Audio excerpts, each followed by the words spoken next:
मानव सभ्यता की, human civilisation की अभी वर्तमान स्थिति में जो सबसे बड़ी विडंबना है, जो मेरे अनुसार, जो मैंने ऑब्जर्व किया है अलग अलग भूमिकाओं में, और विशेष तौर पर शिक्षा के क्षेत्र से जुड़ा हुआ जो मेरा अनुभव रहा, ईश्वर की कृपा से 2 दशकों से भी अधिक मैं इस क्षेत्र से जुड़ी रही, वहां मैंने ये देखा कि हमारा जो सबसे बड़ा हैंडीकैप है, जो हमारी सबसे बड़ी अपंगता है, वो ये कि हमारी दृष्टि वहां टिकी हुई है जहां जीवन वास्तव में घटित नहीं हो रहा।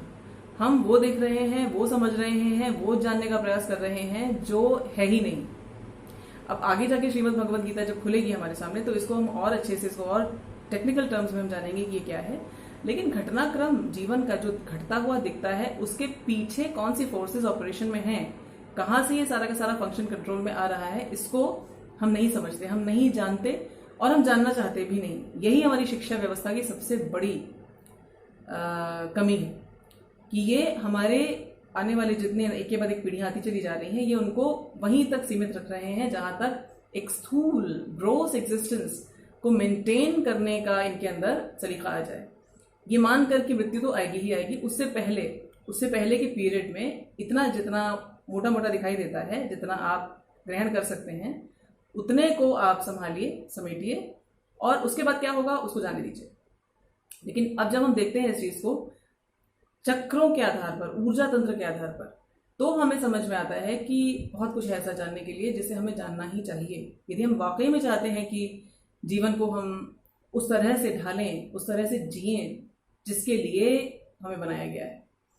एक और चीज, ये जो चक्रा सिस्टम और कुंडलिनी अवेकनिंग, इस तरह के जो ये फैड्स आजकल चल पड़े हैं, मैं आप जितने भी लोग यहाँ पर देख रहे हैं, मैं आपसे कहूंगी प्लीज उस फैड में मत आइए, क्योंकि ये जो ऊर्जा का तंत्र है ये भले ही सूक्ष्म है लेकिन ये बहुत सरल है, और इसके किसी बड़े ही फैंटास्टिक अनुभव की लालच में इस चीज को जो लोग चेज कर रहे हैं या इसका जिन्होंने व्यवसाय बनाया हुआ है, ये वैसा कुछ भी नहीं है। ये बिल्कुल सरल है। ये वैसा है जैसे अभी तक आपने पानी नहीं पिया हो लेकिन आपको प्यास का अनुभव हो, और जब आपको पानी मिलता है तो जो पानी पीने की जो सहज प्रक्रिया है और उस पानी पीने की प्रोसेस के साथ जो तृप्ति की सहज अनुभूति है, ये बिल्कुल वैसा ही है जैसे जैसे इस सृष्टि के रहस्य आपके सामने खुलते चले जाएंगे। और इसके लिए विनम्रता बहुत आवश्यक है। इसके लिए दंभ, ईगो, अहंकार के साथ हमें आगे नहीं बढ़ना है, क्योंकि वो रोक देता है, ब्लॉक कर देता है हमारी ग्रोथ को। ये सरेंडर हमें होना चाहिए कि अभी हम नहीं जानते लेकिन हम जानने के लिए सक्षम हैं, क्योंकि जिसने हमें बनाया है उसने बनाया ही इसीलिए है कि हम ये सब कुछ जानें, और वो चाहता है कि हम सबसे ऊंचे स्तर पर जाएं। तो इससे एक विनम्रता आती है, इससे एक बड़ा सुंदर सुरक्षा का भाव आता है। इसके साथ इस चीज को समझना चाहिए। अभी श्रीमद् भगवद गीता के पहले अध्याय के आधार पर जो अर्जुन की दशा हमने देखी है, उसको सामने रखकर हम अपने जीवन के लिए टेक अवेज ले रहे हैं, और फिलहाल इसको ऊर्जा तंत्र के आधार पर। तो ऊर्जा तंत्र में हमने मूलाधार चक्र को देखा। मूलाधार चक्र के जो 4 सबसे मूलभूत फंक्शंस हैं वो क्या क्या हैं, वो आज हम ये देखेंगे कि अर्जुन अपने ही मुंह से बताते हैं कि ये 4 फंक्शंस गड़बड़ा रहे हैं मूलाधार चक्र के इनके, और इसी से समझ में आता है कि मूलाधार चक्र इनका बिगड़ता है। फिर हम ये देखेंगे कि अर्जुन को चाहिए क्या, और इसके साथ साथ हम ये भी देखेंगे कि यदि ऐसी स्थिति हमारी होती है, हमारे जीवन में यदि कुछ ऐसा घटता है, तो हम क्या करें, अपने स्तर पर हम ऐसा क्या करें कि हम भी निकाल लिए जाएं। श्री कृष्ण ने अभी बोलना आरंभ तो नहीं किया है, लेकिन श्री कृष्ण के आने से पहले ही बहुत सी चीजें ऐसी घटनी आरंभ हो चुकी हैं। आप में से जितने भी लोगों ने इस मेरी छोटी सी मोटी बुद्धि के अनुसार दी हुई सेवा को कुछ समय से देखा है, जाना है, मेरे साथ जो आगे चले हैं, आप अनुभव करते होंगे श्री कृष्ण के उस, या आप जिस भी नाम से अपने सृष्टा को, अपने डिवाइन को संबोधित करते हैं, जानते हैं कि वहां से कुछ अनुभव आपको मिलते होंगे, कुछ संभाल का, प्यार का एहसास आपको जरूर हुआ होगा। अर्जुन की आने की जो अवस्था है वो मूलाधार चक्र के सबसे बढ़िया एक्टिव होने की, बहुत स्ट्रांग होने की परिचायक है। लेकिन जब ये आते हैं उसके बाद थोड़ी देर बाद जो इनके अंदर घटता है, वो सब कुछ कैसे हुआ है उसको आज हम देखेंगे 4 अलग अलग स्टेप्स में। मूलाधार चक्र का जो बहुत सटल फंक्शन है वो है रीजनिंग, इमोशन पर कंट्रोल, ऑब्जेक्टिविटी यानी वस्तुनिष्ठता, तार्किकता, भावनात्मक संवेगों पर नियंत्रण, ये सब कुछ है इसका मूलाधार चक्र का फंक्शन।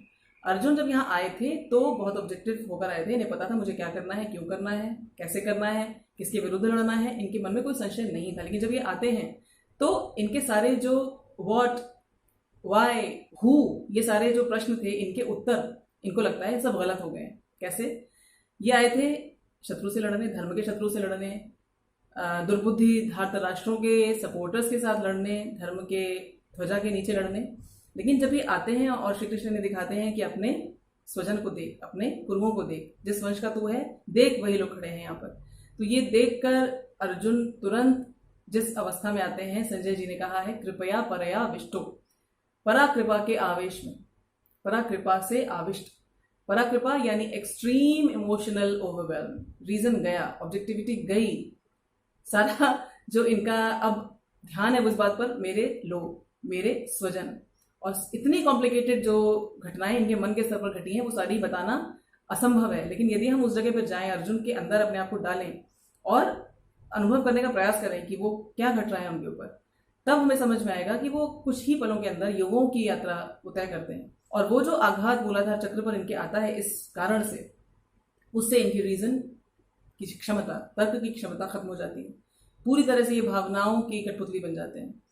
मैं यहाँ क्यों आया हूँ, किस लिए आया हूँ, कौन से कारण मुझे यहाँ लेकर आए हैं, मैं किन से लड़ने आया हूँ, ये सारे प्रश्नों के उत्तर अब कुछ और बन जाते हैं। इमोशनल इम्पल्स जब इतना प्रवाह के साथ इनको अपनी चपेट में लेता है तो अपने आप मूलाधार चक्र उस जब ट्रॉमा को लेता है तो अपना जो उसका फिजिकल फंक्शन है उसको खत्म कर देता है। वो चक्र सक्रियता अपनी रोक देता है, बहुत जोर का उसमें एनर्जी कंजेशन आता है और इनके हाथ पैर ढीले होने लगते हैं। जो शारीरिक शक्ति, ऊर्जा, सामर्थ्य, डायनामिज्म जो होता है, जो इस चक्र का दूसरा फंक्शन है, वो प्रभावित होता है अर्जुन का। अर्जुन तुरंत वो सारे लक्षण शो करते हैं, खुद बोलते हैं वो, सीदंती मम गात्राणि, मेरे हाथ पैर ढीले हो रहे हैं, गांडीवम स्रंसते हस्तात्, हाथ से गांडी फिसल रहा है, न च शक्नोमि वस्थातुम, खड़े होने में असमर्थ हूं, क्योंकि फिजिकल स्ट्रेंथ चली गई है, स्टेमिना चला गया है, ना पकड़ रह गई किसी चीज पर, ना खड़े होने की शक्ति रह गई, ना हाथ पैर अपने आप को संभाल पा रहे हैं। बुरी अवस्था शरीर की जो आई है वो इसी कारण से आई है, क्योंकि मूलाधार चक्र इनका बिगड़ा है। और अर्जुन बोल रहे हैं, बता रहे हैं कि see this is how it happens.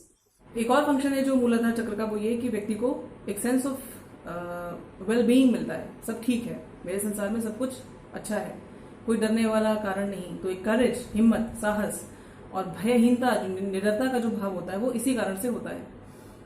Arjun जब बताते हैं अपनी स्थिति को तो वो ये कहते हैं कि इनको डर भी लग रहा है, इनको पैनिक आता है। और ये हम पिछले वीडियो में देख चुके हैं कि किस प्रकार से इनको पैनिक अटैक आता है। ये सब कुछ देख करके जो सामने हो रहा है ये इन्होंने सोचा नहीं था, इतना भय इनको अनुभव होता है। ये कहते हैं कि मुखम च परिशुष्यति, मुंह सूख रहा है। मुंह सूखना एक्सट्रीम फियर, जब एड्रेनालिन का जो बड़ा जोर का रश आता है शरीर के अंदर, एड्रीनल ग्लैंड्स के द्वारा निकला हुआ जो हार्मोन है वो इतनी अधिक मात्रा में निकलता है कि व्यक्ति को बिल्कुल बुरी हालत में लेकर आता है वो अर्जुन के मन में आता है। ये जो पैनिक फील करते हैं अर्जुन, उसके कारण कहते हैं मुखम च परिशुष्यति वेपथुष्ट शरीरे मेरो महर्षश्च जायते, शरीर ट्रेम्बल करता है, गूज़बम्स आते हैं इनको। ये है कारण यही कि जो फियर, एंजाइटी, पैनिक का जो भाव इनके मन में पैदा होता है कि सब कुछ ठीक नहीं है। ये भी कहते हैं कि निमित्तानि च पश्यामि विपरीतानि केशव, अभी जो अंदर का डर है, अंदर का जो भय है, ये बाहर प्रोजेक्ट होने लगता है। इनको बाहर के संकेत, बाहर के ओमेंस ये डरावने दिखने लगते हैं। कृष्ण से कहते हैं कि मुझे संकेत ठीक नहीं लगते, मुझे लक्षण ठीक नहीं लगते। ये भी कहते हैं न च श्रेयो अनुपश्यामि, मुझे नहीं दिखाई देता कि कुछ भला होगा। तो वो जो सेंस ऑफ वेल बीइंग एक होती है कि सब अच्छा है, सब भला है, वो अर्जुन अपने मुंह से कन्फेस करते हुए दिखाई देते हैं कि मुझे कुछ ठीक होता हुआ दिखाई नहीं दे रहा। और फिर कहते हैं कि उत्सन्न कुल धर्माणाम मनुष्याणाम जनार्दन नरकी अनियतम वासो भवति, यानी आगे तक जब इस शरीर को छोड़कर आगे की यात्रा पर दृष्टि डालते हैं अर्जुन, तो फियर ऑफ द अननोन जो था वो तो था ही, अब इनको निश्चित तौर पर पता है कि जो डरावना भविष्य इनके लिए प्रतीक्षा में है वो ये कि इनको अनियत इंडेफिनिट पीरियड्स के लिए नरक में वास करना होगा। तो ये जो फियर की भावना कि अब कुछ ठीक नहीं है, अब कुछ ठीक नहीं होगा, ये इसी कारण से है क्योंकि मूलाधार चक्र ठीक से काम नहीं कर रहा। अब इसने अपना काम करना बंद कर दिया है लगभग। और इसी के साथ साथ इनके अंदर सेंस ऑफ सेल्फ वर्थ ये भी चला जाता है। क्यों चला जाता है? क्योंकि मूलाधार चक्र का जो एक और बहुत महत्वपूर्ण फंक्शन है वो यही कि हमारे सेंस ऑफ सेल्फ वर्थ, इसको ये कंट्रोल करता है। सेंस ऑफ मैं कौन हूं ये खत्म हो जाता है जब वो कहते हैं अहो बत महत पापम कर्तुम व्यवसिता वयम, हम आए तो थे धर्म की रक्षा के लिए, लेकिन हम तो महापाप करने चले हैं। और महापाप के रूप में जो अपने काम को पहचानते हैं, ये जो करने चले थे, उसी के साथ साथ अपनी आइडेंटिटी को भी पहचानते हैं क्योंकि मैं तो महापापी हूं। तो अर्जुन तैयार हो जाते हैं मृत्यु, ऐसी मृत्यु पाने के लिए जो कायरों की मृत्यु है। क्यों? क्योंकि सेंस ऑफ सेल्फ वर्थ, मैं इसी के योग्य हूं, ये भाव अर्जुन के अंदर दिखाई देता है। तो लज्जा, ग्लानि, घृणा, क्रोध, कुंठा, दुख, अवसाद जो इनको अपने इस जो ये करने चले थे उसके प्रति जब अनुभव होता है तो सेल्फ वर्थ बिल्कुल इनका खत्म हो जाता है। ये अनुभव करते हैं कि मैं तो महापापी हूँ, और जो अपने प्रति जो गर्व का, अभिमान का जो भाव रहा, अब तक सम्मान का जो भाव रहा, वो समाप्त हो जाता है। और इसके बाद आ जाते हैं ये आखिरी सीढ़ी पर, जिसके बाद सब कुछ समाप्त हो सकता है। ये वो जगह है जो मूलाधार चक्र का सबसे बेसिक, सबसे स्थूल फंक्शन है, सेल्फ प्रिजर्वेशन का इंस्टिंक्ट, सर्वाइवल इंस्टिंक्ट। अर्जुन जब ये कहते हैं कि यदि माम प्रतीकारम अशस्त्रम शस्त्र पाणयः धार्तराष्ट्रः रणे हन्युस्तन्मे क्षेमतरम भवेत्, यदि मुझे मार दें बिना मेरे आत्मरक्षा के प्रयास के ये लोग, वो मेरे लिए अच्छा है, क्योंकि मैं इतना बड़ा महापापी हूं, तो ऐसे जीवन से अच्छा तो यही है कि ये लोग मुझे मारें। मूलाधार चक्र के ना ठीक से काम करने पर सबसे अंतिम जो चीज आती है वो यही होती है, जीवन के प्रति लगाव समाप्त हो जाता है। जीवन को बचाए रखने की जो वृत्ति है जो मूलाधार चक्र से आरंभ होती है वो ही पूरी तरह खत्म होती है। जड़ जैसे अपने आप को सुखा डालना चाहती है, खत्म कर देना चाहती है, और इसी की पराकाष्ठा होती है जब व्यक्ति आत्महत्या, आत्मघात करना चाहता है या कर लेता है। अर्जुन उसी आत्मघात के लिए तैयार है, स्वयं को स्वयं तो नहीं मारते, लेकिन इस बात के लिए तैयार है कि मुझे ये लोग मार डालें। तो ये आत्मघात का जो भाव इनके अंदर दिखाई देता है वो ये। अर्जुन चारों स्तरों पर हमने ये देखा कि बताते हैं कि मेरा मूलाधार चक्र ठीक से काम नहीं कर रहा। इनको अब चाहिए क्या? इनको चाहिए एक ऐसा रीजन जो इनको अपने प्रति और अपने जो किए जाने वाले काम के प्रति एक नया दृष्टिकोण दे कि जो मैं करने जा रहा था वो महापाप नहीं है, मैं महापापी नहीं हूं। सेल्फ वर्थ इसके बाद अपने आप आएगी, क्योंकि जो मैं करने वाला था जब वो पाप नहीं है, यानी उसको करने वाला मैं महापापी नहीं हूं, तो सेंस ऑफ सेल्फ वर्थ आएगा। सेंस ऑफ सेल्फ वर्थ जब आएगा, अपने प्रति सम्मान आएगा, अपने कार्य के प्रति सम्मान आएगा, एक रीजन मिलेगा कुछ करने के लिए। तो वैसे ही शरीर जो शिथिल हुआ है, क्योंकि मूलाधार चक्र अपने फंक्शन को ठीक करना शुरू करेगा, और फिर वो फिजिकल स्ट्रेंथ, वो डायनामिज्म वापस लौटने लगेगा, वो ऊर्जा वापस आने लगेगी। ये होने लगेगा तो ये जो अभी अपने जीवन को बलिदान करना चाहते हैं, जीवन को नष्ट करना चाहते हैं, एक कचड़े का टुकड़ा समझकर, बिल्कुल यूजलेस कुछ समझकर, बिल्कुल निष्प्रयोजन कुछ ऐसा समझकर जिसका कोई किसी के लिए उपयोग नहीं, जो धिक्कार के योग्य है, अब वही जीवन इनके लिए एक ऊंचे मिशन के लिए यूज होने वाली, एक ऊंचे लक्ष्य के लिए काम में आने वाली एक भेंट, एक ऑफरिंग, एक संविधा बन जाएगा। जैसा कि हमारे आर्म फोर्सेस करते हैं, अपने प्राणों को हथेली पर लेकर ही चलते हैं। ऐसा नहीं है कि प्राणों से इनको मोह नहीं होता, प्राणों से ममता नहीं होती, लेकिन प्राणों से भी अधिक एक कारण होता है, एक ऐसा कॉज होता है, एक ऐसा मिशन होता है जिसके साथ ही प्यार करते हैं। इस कारण अपने प्राणों को भी उसके रास्ते में उत्सर्ग करने के लिए तैयार हो जाते हैं। तो अर्जुन जब ये इन सब चीजों को करेंगे तो ये जो प्राणों को बेकार समझकर त्याग करने का जो भाव आया है, आत्मघात जैसी वृत्ति इनके अंदर पैदा हुई है, ये हो जाएगी समाप्त। यदि हम ऐसी स्थिति में आए तो हमको भी बिल्कुल यही करना है। अभी श्री कृष्ण जो करेंगे वो यही करेंगे इनके साथ। श्रीमद् भगवद गीता में जो आगे अध्याय खुलेंगे के बाद आप ये देखेंगे कि यही होगा। अर्जुन को एक एक कदम करके श्री कृष्ण वो सब कुछ दिखाएंगे, जिसके बाद ये इनके जो अपने प्रति जो स्टेटमेंट्स हैं ये बदल जाएंगे, अपने प्रति, अपने कार्य के प्रति स्टेटमेंट्स सब कुछ बदल जाएंगे, क्योंकि इंटरनल डायलॉग बदल जाएगा। अपने आप से जो बातचीत कर रहे हैं वो सारी की सारी पूरी तरह रिप्रोग्राम हो जाएगी। यही इसी तरह से हमको भी अपने लिए जब हम ऐसी स्थिति में फंसे तो हमें करना चाहिए, रीजन करना चाहिए।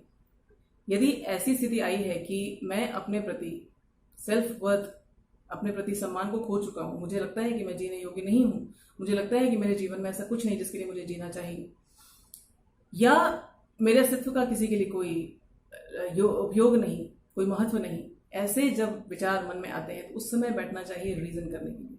और मैं अपने अनुभव के आधार पर आपको बता रही हूँ, यहाँ पर ऐसा कुछ नहीं जो देखा पढ़ा सुना किया हुआ, अनुभूत जो है, खुद के अनुभव में आया हुआ है, उसको मैं बताती हूँ।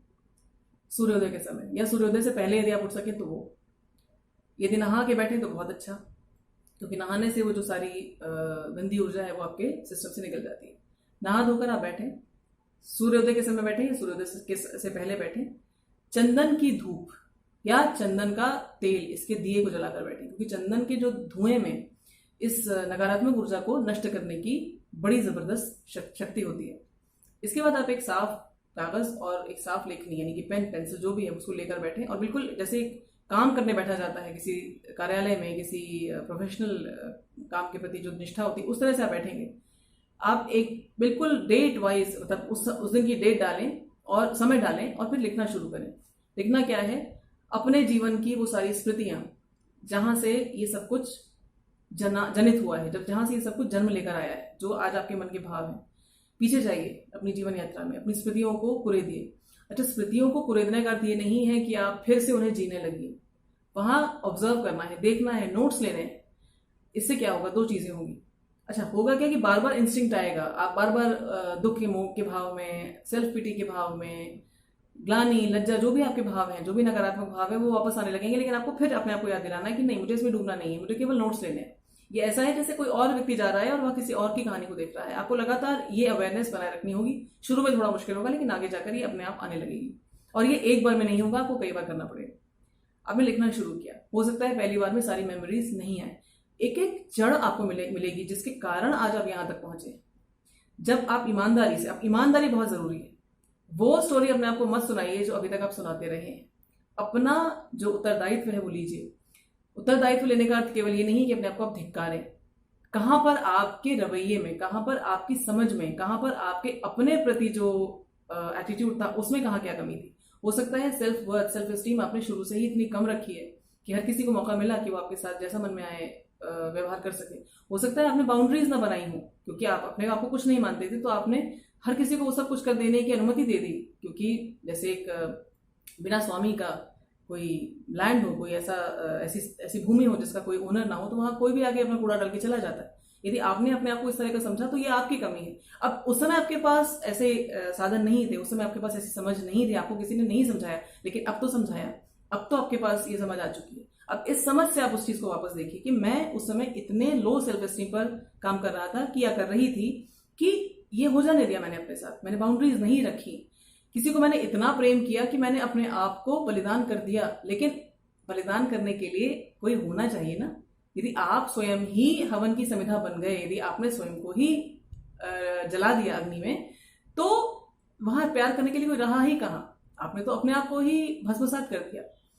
अपने को उत्सर्ग करने के लिए, अपने आप को बलिदान करने के लिए भी मैं कौन हूं ये पता होना चाहिए। यदि आपने ऋषि दधीची की कथा सुनी हो, तो उसमें दधीची अपने तपोबल से उस स्थान पर पहुंचे थे कि देवताओं ने आकर उनसे ये आग्रह किया कि आप अपनी अस्थियां हमें दें वज्र बनाने के लिए। तो दधीची अपने आप को कोई यूजलेस, कोई निष्प्रयोजन अस्तित्व नहीं मानते थे। वो जानते थे वो कौन है और उनके जीवन का, उनकी अस्थियों का क्या उपयोग होगा। तब उन्होंने अपने आप को उत्सर्ग किया। उस चेतना से यदि हम अपने आप को होमते हैं कहीं पर, तो वो एक अलग बात है। लेकिन अपने आप को कुछ ना मानकर यदि आपने जल जाने दिया, जला देने दिया लोगों को, तो वहां पर आपकी कमी थी। वहां आप नहीं जानते थे, लेकिन अब आप जानते हैं। वहां से अपने लिए लेसन को निकालना होगा। बहुत ऑब्जेक्टिविटी चाहिए, बहुत ईमानदारी चाहिए, और एक से अधिक बार बैठना पड़ता है। मैं आपको ये बिल्कुल अनुभूत एक चीज बता रही हूँ। सेल्फ पिटी, मर जाने के भाव से निकलकर उस स्थान पर आना कि आप दूसरों को प्रेरणा दे सकें, ये बार बार आपको उन वीथिकाओं में, उन गलियों में जाना पड़ता है। बदबू, सड़न, दुख, अवसाद, भय, इन सब से भरे हुए हैं वो कक्ष, वो कोठरियां जहां आपकी स्मृतियां कैद हैं, जिनको आपको खोलना है। जंग लगे ताले हैं। ऐसा भी होता है कि हम लोग सोचते हैं कि नहीं छुपा लिया, मैंने किसी को नहीं बताया, छुपा लिया तो ठीक हो जाएगा। नहीं, किसी चोट को जो पक रही है, सड़ रही है, आप कितना ही ढांक लीजिए, वो सड़ती रहेगी। एक समय ऐसा आएगा कि उसकी सड़ांध, उसकी दुर्गंध हर किसी को अनुभव होगी। तो उसको ठीक करना है, उसके लिए जख्म को खोलना पड़ेगा, उस बदसूरती को देखना पड़ेगा। ये अपने आप से कहकर कि नहीं कुछ नहीं, सब ठीक हो जाएगा, कुछ ठीक नहीं होता। ठीक करना पड़ता है, खुद को खुद ही हील करना पड़ता है। आगे जाके श्री कृष्ण बोलेंगे कि अपने आप से अपने आप का उद्धार करना पड़ता है। तो ये है एक बहुत जबरदस्त नुस्खा। अच्छा, उसको लिखने के बाद एक जो बहुत बड़ा मैं आपको चेतावनी दूं वो ये कि उसको पढ़ने मत बैठ जाइएगा। यदि लिखा तो बस उसको लिख के जला दीजिए, बिल्कुल जला दीजिए। उसके इस मोह में मत पड़ी, लाओ मैं देखूं कि मैंने क्या लिखा उसके अंदर। क्योंकि आपने अगर उसको पढ़ा तो वो ऊर्जा वापस आपके अंदर आएगी। हो क्या रहा है इस तरह से करने से, एक तो वो जो आपके इंटरनल सिस्टम के अंदर कहीं कहीं छुपा हुआ बैठा था, धीरे धीरे वो मैल, भले ही रुक रुक कर, जैसे बहुत जाम नालियां जब होती हैं या बहुत जाम पाइप्स होते हैं, तो उनमें से जब निकलता है द्रव, तो रुक रुक के निकलता है, झटकों में निकलता है, और बहुत सारी गंदगी निकलती है बहुत देर तक। लेकिन जब ये निकलना शुरू होती है तो उसको बहा दिया जाता है नालियों में, उसको रोका नहीं जाता, उसको देखा नहीं जाता। निकाल दिया तो आपके सिस्टम से बाहर गया वो। पहली चीज, जब वो पेपर पे आपने निकाला तो आपके सिस्टम्स में उसने रन करना बंद कर दिया, आपके सिस्टम को फ्री होने का मौका मिला। दूसरी चीज, आपने चूंकि उस व्यक्ति से अलग हटकर उस पूरी घटनाक्रम को देखना सीखा, तो अब एक डिटैचमेंट के संग जब आप उन्हीं घटनाओं को जीते हैं जिनमें आप पहले विक्टिम थे, तो एक शक्ति आपके अंदर अपने आप आती है, नेचुरली आती है। उसमें आपको कुछ सोचना नहीं पड़ता, ये आता है अपने अंदर एक भाव। आप करेंगे तो आपको अनुभव होगा स्वयं। जब आप उसको जला देते हैं, वो जो ऊर्जा आपने अपने सिस्टम से वहां पर ट्रांसफर की थी, स्थानांतरित की थी उस पेपर पर, उसको जलाकर उसका रूप बदल दिया आपने। ऊर्जा तो कभी नष्ट होती नहीं, लेकिन उसको डिसइंटीग्रेट कर दिया, उसका रूप ट्रांसफॉर्म कर दिया गया। अब वो ऊर्जा, वो पेन, वो विक्टिमाइजेशन, वो सफरिंग की ऊर्जा नहीं रह गई। क्योंकि आप, ऐसा हो सकता है आप में से कुछ लोग इतना अपनी पीड़ा सही, इतनी सफरिंग आपने सही कि आप किसी को बता नहीं सकते। आपने बाहर दुनिया के सामने ऐसा रूप रखा कि किसी को पता ना चल पाए कि आपके साथ क्या बीत रहा है, लेकिन आप तो जानते हैं कि आपके साथ क्या बीत रहा है। और वो भाव जो विक्टिमाइजेशन का है, वो जो अकेलेपन का भाव है कि मैं किसी से नहीं कह सकता या किसी से नहीं कह सकती, ये आपको दिन पर दिन दबाता चला जाता है। मूलाधार चक्र इससे छोटा होता चला जाता है, वीक होता चला जाता है। लेकिन जब आप इसको पेपर पर, कागज पर उतारते हैं, तो वहां पर एक व्यक्ति है जो सुन रहा है, रिलीज ले रहा है आपकी उस ऊर्जा को। कागज को एक निष्प्राण वस्तु ना समझिए, कागज भी ऊर्जा है। तो जब आप अपने भाव को वहां लेकर फेंकते हैं तो कागज उसको ग्रहण करता है और फिर उसी को आप जला देते हैं, नष्ट कर देते हैं। तो ये एक थेरेपी है, बहुत जबरदस्त एक टेक्निक है जिसको आप अपने आप इसको एम्प्लॉय कर सकते हैं। मूलाधार चक्र में जितना भी कचरा जमा है, जितना भी प्रोग्रामिंग है, अभी तक की रिकॉर्डिंग है, उसको नष्ट करना आवश्यक है, क्योंकि यात्रा जीवन की यहाँ समाप्त नहीं होगी। ये यात्रा का एक छोटा सा पड़ाव है जो इस सिस्टम के साथ एक पॉज लेगा, एक इंटरवल लेगा, लेकिन फिर किसी और माँ के गर्भ में फिर से एक मूलाधार चक्र बनेगा, फिर से निर्माण होगा एक शरीर का, फिर से एक भूमिका दी जाएगी और उसे जीना होगा।